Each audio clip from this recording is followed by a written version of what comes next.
Be quiet.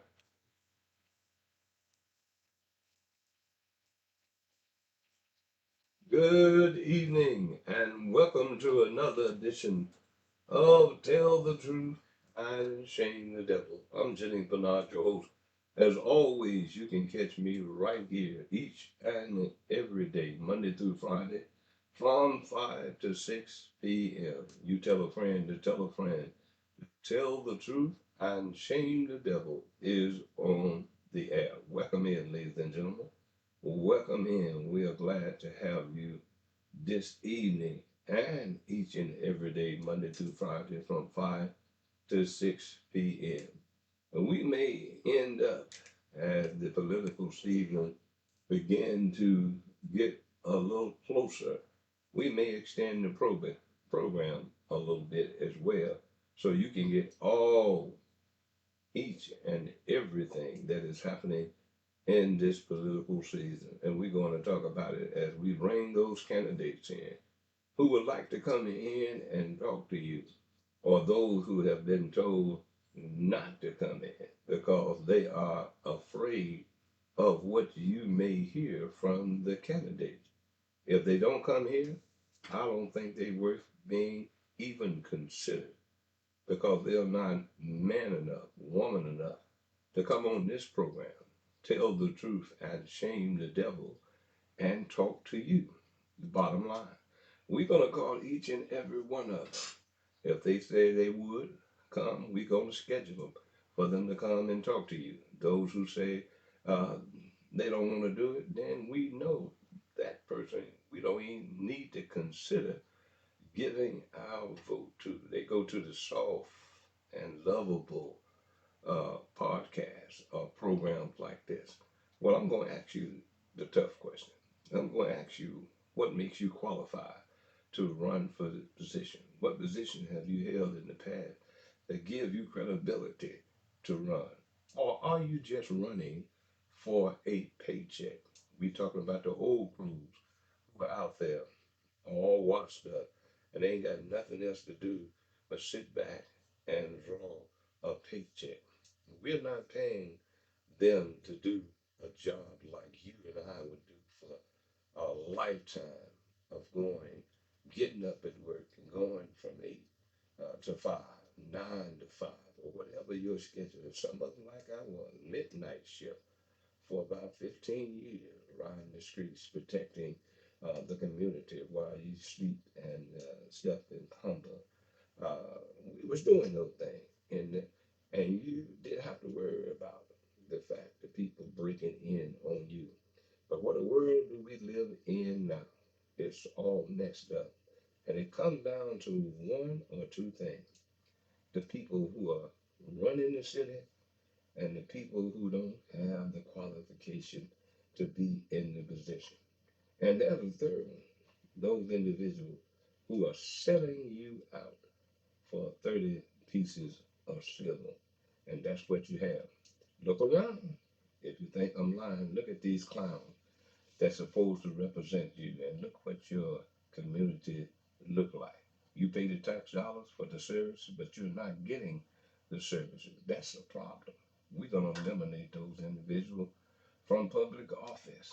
We're going to tell you who they are before they even get elected to public office. The only way that we can solve our problem, the root of our problem in our community right now, is the people we got in office who sit in the high back chair, make decisions over millions of dollars, spend it when they don't have the money to spend it, taking from Peter to pay Paul, as I always say.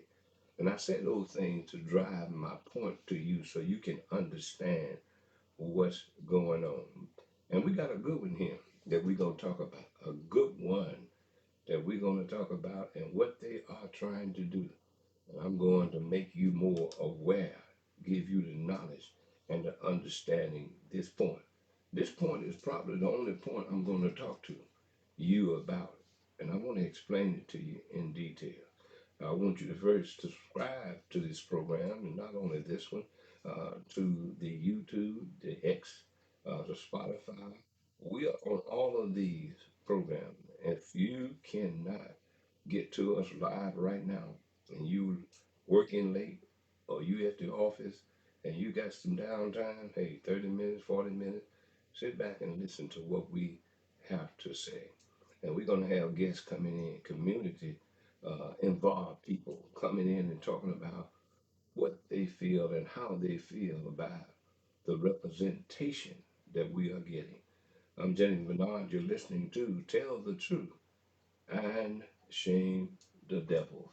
And we got a lot of shaming to do because we are in a pitiful situation when it comes to our representative in this city that's supposed to be representing us. And ladies and gentlemen, we are not getting the representation that we are supposed to get. And that is true representation, and we are not getting it. And are we going to continue to just sit back and allow this to happen? Good evening. Again, good evening. Please share this video with all of your friends, neighbors, or whatever. We're going to make sure that this election don't turn out to be the power that we want it to turn out. And we're going to get into it. I was looking at the news day last night, and the fact now, all of a sudden, you Democrats, y'all, listen to me very. See how the Democratic Party plays with you. If it's something they do not like, they're going to sit around and figure out how to get rid of a situation where it would more or less favor them and not you. Okay? Yeah, it favors them. And who I'm talking about is former Superintendent Dr. Marie Fagan. The Democratic Party, in my opinion, from what I heard on television, is that they are lining up to attack Dr. Fagan. They're coming up with the criteria that they went back and looked up and said that there's certain things she has to qualify to be considered a Democrat. Now they're coming up with this for solely one person because Dr. Marie Fagan has got them nervous.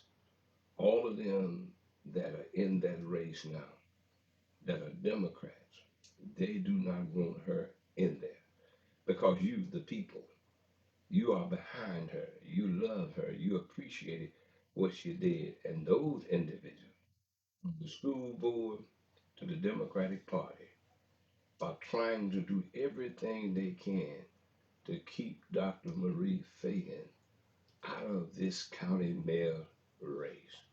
First of all, Heidi Coon, in my opinion, want her out. Then she would be the only female. She's figuring that if Dr. Fagan stays in that race, then the female in our community will have the respect and go with Dr. Fagan. And she would just be out like the trash, in my opinion, that she is. She needs to be not even considered in our communities because she played that line. She's like a double agent. She played the line with the blacks and then she played the line with the white. That is a problem that I have with Heidi Coon. And she's playing and manipulating the system as it relates to getting in the office that she's in. She got another black woman to divide the vote to get in as a criminal court clerk. And this office, people are leaving left and bound. They don't want to be there under her administration. I'm hearing this. I've been told this over and over again by people in the court system, and I know the court system very well. That's one point that I want to make to you. The other points are is that the men of the Democratic Party that's running for county mayor know that they would lose, excuse me, some of the black female vote if she stays in the race. So they don't have anything uh, to lose by her being out of the race. But if they leave her in the race, they got a whole lot to lose. And thirdly, I want you to understand this. If there is no Republican, matter of fact, they interviewed the Republican uh, leadership. And they said, we don't have a dog in that fight. We really don't care whether she in or out. Uh, that is the Democratic problem. Now watch this. If they do not have a candidate that is running for county mayor on the Republican side, and as I said to you on yesterday, then this becomes a general election in May as opposed to a general election in August. What do I mean by that? If there's no opposition on the Republican side, then it becomes a Democratic primary with no opposition. So if there's no opposition as it relates to the two parties, then all of a sudden it's a general election when it's supposed to be in a Democratic primary. Once it is a general election per se, because there's no one on the Republican side, then every vote you cast then becomes a general election. What do I mean? I mean that, and what I'm saying to you is that every vote that you cast becomes a general election because there's no other party that's going to be in that. So the decision you make in May, if there's no opposition on the Republican side, it's like it's the general election that would have been held in August. So whoever get the most vote, even by one vote, then he wins the election because there's no opposition. So now, if they by chance come back, if they, I'm talking about the Democratic Party, if they come back and say, well, she's not qualified to be a Democrat, therefore, the only option I see is that Dr. Fagan may have to run as a independent. Now here is the kicker. All of you Democrats that know that the Democratic Party is doing things just like this to get her, Dr. Fagan, out of this race, if that happens, then you need to go in that May, what's supposed to be a primary, that then becomes the general election. You go in and vote for Dr. Fagan. She's still in the race, but she is in the race now as an independent. Now you as a Democrat can switch over and you can still vote for her if she runs as an independent. We don't need to let these people hoodwink us, play with us, and do what they want to do in the name of the Democratic Party. You understand? I served 2 terms on that executive committee of the Democratic Party. They was not what the leadership, what the little bird left on the limb. Keith Norman, you hear me often say about him, he wasn't what the little bird left on the limb, but they refused to do what they were supposed to do, and that was to kick him out in shame. But he went in there begging like a little girl in a closed session meeting, saying, yes, I know I hadn't been the best. I know I hadn't been what I was supposed to do as chairman, but I won't run again if y'all just let me walk away as a past chairman. They agreed to that. So now every time the power that be or somebody want to calm the black people down, what do they say? Let's go get Keith Norman, a past chairman. Past chairman means that you was an honorable chairman, that you did the right thing. But I bear witness, and God knows that I'm telling you the truth. Keith Norman was not what the little bird left on the limb, in my opinion, and I'm not telling you what I heard. I'm telling you what I know. I served on the committee. They called me to make the vote, to make the motion to get rid of him. They made the motion. I was disappointed in him. I had no problem making the motion to get rid of him because he was not up to par as the chairman. But now everybody thinks he's sweeter than sugar. Well, everybody thinks that he may be be sweeter than sugar when it comes to information and what he's supposed to be. But every time I look at Keith Norman, I see him as a failure, and the Democratic Party let him get by with it. And I had no respect from that point on to the Democratic Party. And then after he left, they got Van Turner, Attorney Van Turner, who similar with the same thing. Wasn't what with the little bird left on the limb when it came to qualification, but then he became a past chairman. And what do? When they get him on the program, here he is, Van Turner, attorney, past chairman of the Democratic Party. And I look at him and say, he wasn't what the little bird left on the limb. But after I left there, they went from one to the other, giving people opportunity to build their resume. You remember Lexi Carter? They had to take her down because she was not qualified to be a chairman. And she was so bad as the chairman, they snatched her down before her term was over.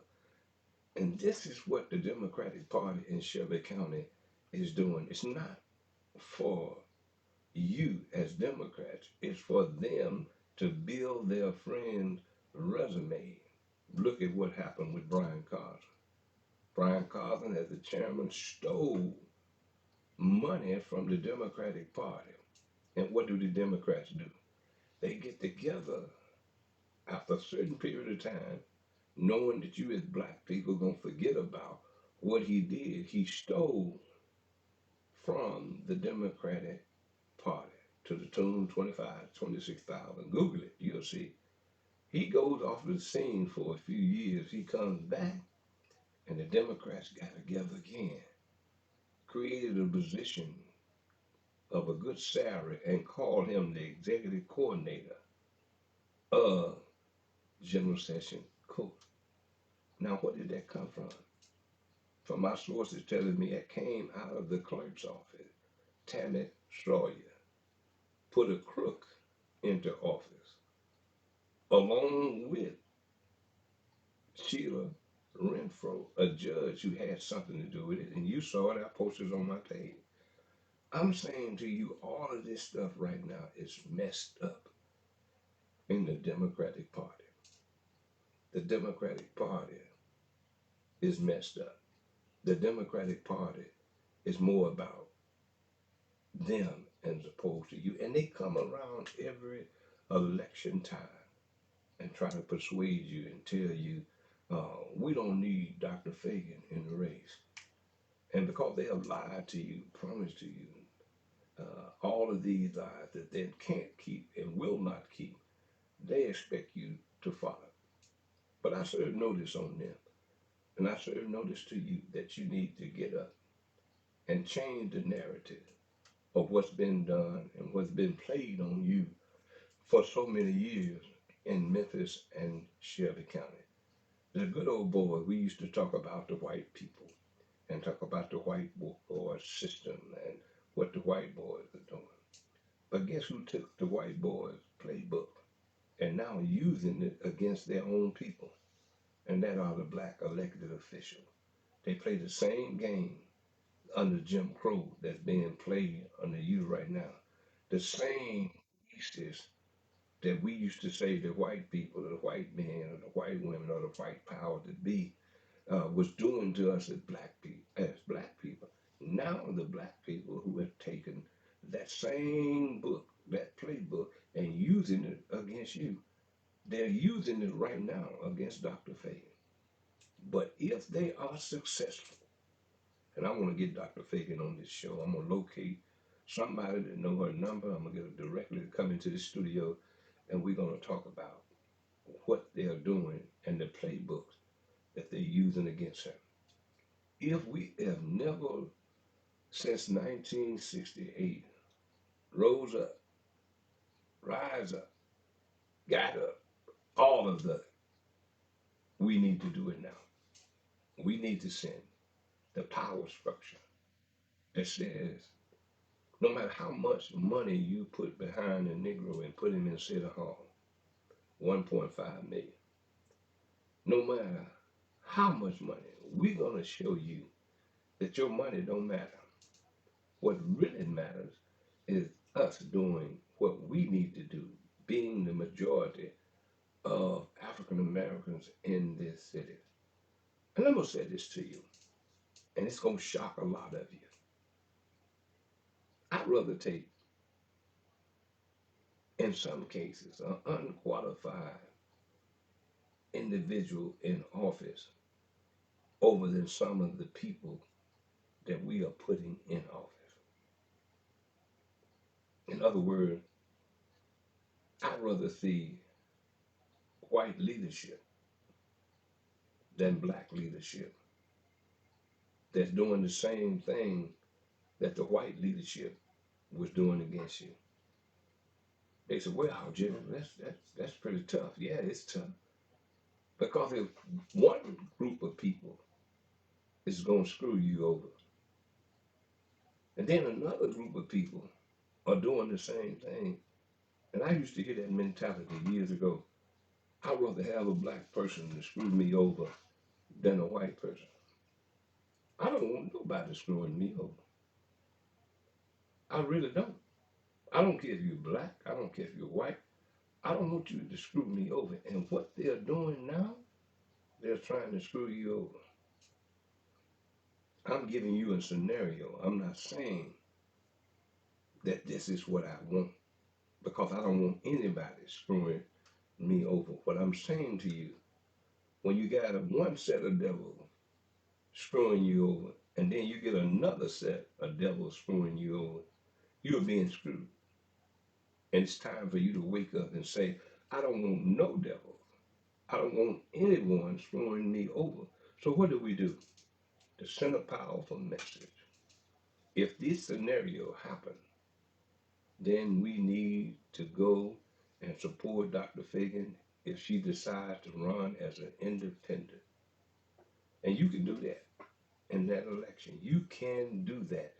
You can just pull the tab for Dr. Fagan if she's an independent. And I called the election commission and got the information that if they do that to her, she still has enough time to get signatures, turn them in as an independent. Or if they prolong it to make a decision on her, if they can, over the date for her to run, then that's a problem. But they need to make a decision before the deadline. And if they don't make a decision and they plan around, I would recommend that Dr. Fagan go on and pull a independent petition. I don't think she'll have a problem getting 100, 200 folks to sign it. But the problem is, will you allow the Democrats to do what the money folks are doing? Every one of them that's Democrats that's running have received money from the white power structure. I used to hear them all the time. Old politicians used to say, everybody that runs for office, Bernard, I'm going to give them $500. And I used to ask the question, y'all heard me tell this story. I used to ask him, I said, well, why you do that? He said, because if I give everybody $500, I don't lose. I'm going to win. No matter who wins, I win. And that's the mentality of all of those African American people that are running for these positions and have been given money by the power structure. No matter who wins, then they win. But Dr. Fagan, get the grassroots, and this is what I want you all to do. And when I get her in here, we're going to talk about that. But I want you to start doing it now. President Obama came up with the idea when he ran for president 2 times. For you that cannot give Dr. Fagan the maximum, you can give her something toward her campaign. In other words, President Obama, former president of these United States, started asking the world, give me $25, give me $15, give me $5. to my campaign and he raised millions. You can do the same thing in this community because Dr. Fagan may not get the power money, but if she can get your $5, if she can get your $10, if she can get your $25, if you can get more, then do that.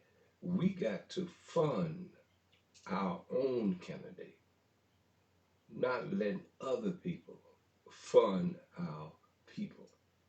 And when you look and see a J.B. Smiley that got over 300,000, we didn't give it to him.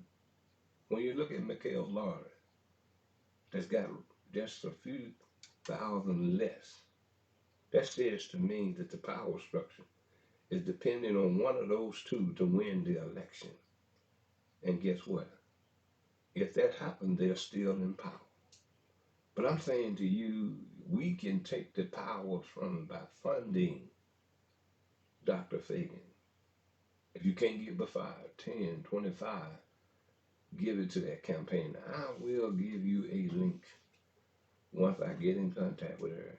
I'm going to put it on my page, and then I will talk to her as well to push this, to say to the people that the people will finally have a candidate that they have elected, like they elected President Obama. Not giving thousands of dollars, but gave $15, gave $20.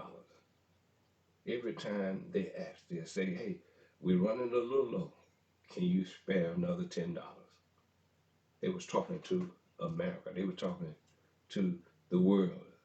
And a lot of people sit back and say, you know what? I got $10. So they hit the donate button and they gave the $10. And it went on a few weeks later. They asked again, we appreciate what you've done, but we need to raise more money to contact and be in certain areas. Then you gave another $10. You gave another $100. So it became millions of dollars. This is what we have to do. Sometimes my scripture tells me in order to be successful, sometimes you have to tear down the structure to build back up again. The Democratic Party and its leadership, and all past leadership, none was qualified to lead you. I served on it when they didn't even have $500 in the account. I made a suggestion how they could put 66,000 in. Oh, they fussed and argued. We don't need to do that. I said, well, listen, it's 66 people that represent this party. In 1 year, before the next year comes, we can all give $1,000. When we have our meetings, you can come in here and give 10, you can give 50, you can give 100. As long as that $1,000 is paid by December 31st of that year, when we started in January, then you can have 66,000. You can do it the next year. And you can do it while you serving on here year after year. No, they knocked it down. Because it was too much like right. And I saw things over and over again to the point that I realized there was no need of me sitting here looking at these people playing politics within the party. We supposed to be nonpartisan. We need supposed to be individuals in this group. We don't supposed to be fighting against each other. We supposed to be fighting together for the Democrats. But we wasn't. So I did my 2 terms and I walked away. Because to me, it did not make sense. And I'm breaking this down to you today. But out of all of what I'm saying to you, be prepared to vote for Dr. Fagan. If they pull this okie doke, if they pull this trick that the Democratic Party is known for, be prepared to go in that booth if she decides to run as an independent. Because this is your chance and probably your last chance to do what's right when it comes to politics in this city. I will show you the people, I will tell you the people whom we need to vote for that are qualified, that are bona fide, they're certified in their activities as it relates to what they need to do. We need to knock those big individuals who they think they are. We need to knock them out of their seat and knock them out of politics, but particular. We just need to knock them out. And let's read Dr. Fagan some money. I'm gonna get on here. We're gonna talk about that. Get ready to give her $5 or whatever you can to that campaign. We got 600,000 people plus in the city of Memphis. If we are the majority of the city, then we are the majority of the 600,000. Imagine the people that are in politics that really cares about what's going on that are Democrats and seeing what they're trying to do to her. Start giving the $5, the $10, the $25, the $100, and those who could afford more would do that. You would finance her campaign, but it would not be financed by the power to be, but it would be financed by the people. And we need a Republican People's Party. That's what we need. That's what we need. And then we would have the Democrats, we would have the Republicans coming to you because you become the most powerful party in Shelby County. The Democratic locally, state, the Republican locally and statewide will be coming at you because the tide has shifted and you have become the strength, the party in Shelby County. It's been done on the national level. It can be done on a local level because I'm sick and tired. As Fannie Lou Hamer said, one of the great civil rights workers. I'm sick and tired of being sick and tired. I'm sick and tired of folks playing games. And let me add this to you. And you keep in mind what I said, and please share this. If this audit, this forensic audit, do not come back, and some people go to jail, it was not a forensic audit. What do you mean, Jenny? I mean that it's too much trickery has been going on in that school board and that $1.8 billion, almost $2 billion. Friends have gotten rich. Friends have living like a fat rat on a piece of cheese, meaning they're eating good, living good off of your tax dollars, off of their friendship. So forensic audit, if you come back and you tell me other than you just want to take over, that you haven't looked deep enough and some people are going to jail, then you didn't do a forensic audit. You just took $8 million and you played with it. If you put that $8 million in the right place on a real forensic audit, you will see the penitentiary wagon, or you will see the sheriff's department wagon, or the police wagon, or whatever, loading up politicians. Because believe me, there are some crooked dealing that went on that school board, in my opinion. You know, you can sit back and look at it and say, well, I ain't going to worry about it. Then you're failing yourself. You already failed yourself because look at the conditions in which you live. You have already failed your own self, but you want to sit back and do nothing. I've given you the route. I've given you their playbook for you to play with. It's a book that they use to abuse you, but it's a book also that they use you and manipulate you out of your funds. Take those funds and give them to Dr. Fagan. And then you would have your people's candidate. That's what you would have. And ladies and gentlemen, it's time for us to stand up, speak up, and say we are taking all we're going to take and we're not going to take any more. And that's what I wanted you to know. Understand what they're doing. They're trying to say that Dr. Fagan don't meet the qualification to be a Democrat. They're going back to old rules that were set forth in the Democratic Party and going to say, well, she's not worthy to be a Democrat. Well, if that happens, then you do what I said do. Then we turn around. She runs as an independent. If there's no opposition on the other side, even if it is, you still vote for Dr. Fagan as an independent if she decides. Then you start funding her campaign by giving 10, 15, 20, 300,000 people go to giving 10, 15, 25, 100. She would have a strong campaign. And another thing before I leave you, I want you to know. If you're having problems with an administration, which is the sheriff's department, and you look at it and see 16 deaths have occurred as it relates to that jail. You got the sheriff, who in my opinion should have never been the sheriff. He played the cards, got the funding. You bought into it as the first black sheriff. You bit the apple.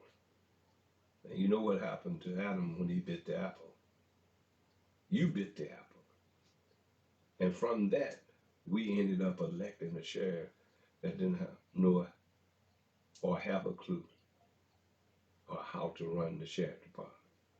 Now you got the assistant chief, the second in command, and you'll have a lot of assistant chiefs that didn't know you know what from a hole in the ground, and I can contest to that because I worked with the sheriff department for years. You know that. But here now, gonna get Bunner and powers that be, that Anthony Buckner has raised about 200,000 from the powers that be.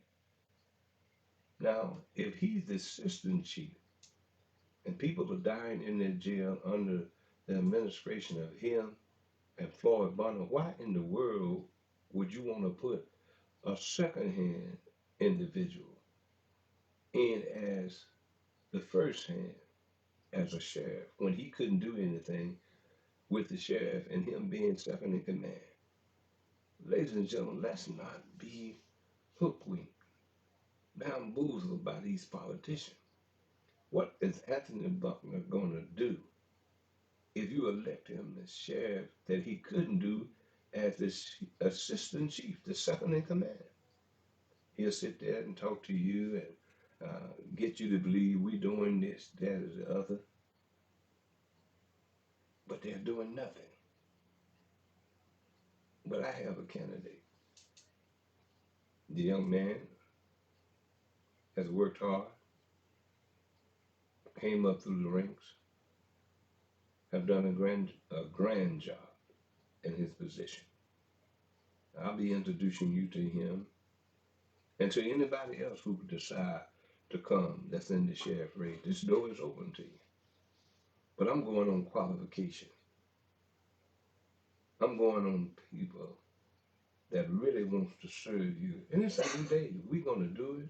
We're going to continue to do it until we make a difference in this community. It's time for us to wake up. It's time for us to get the people that's going to represent us. It's time for us to get them out of the chairs, make them meet us on the ground, have them to walk through your community and look at the whole, look at the blight. I'm not talking about riding through and go through the community in 5 or 15 minutes. I'm talking about walking the streets.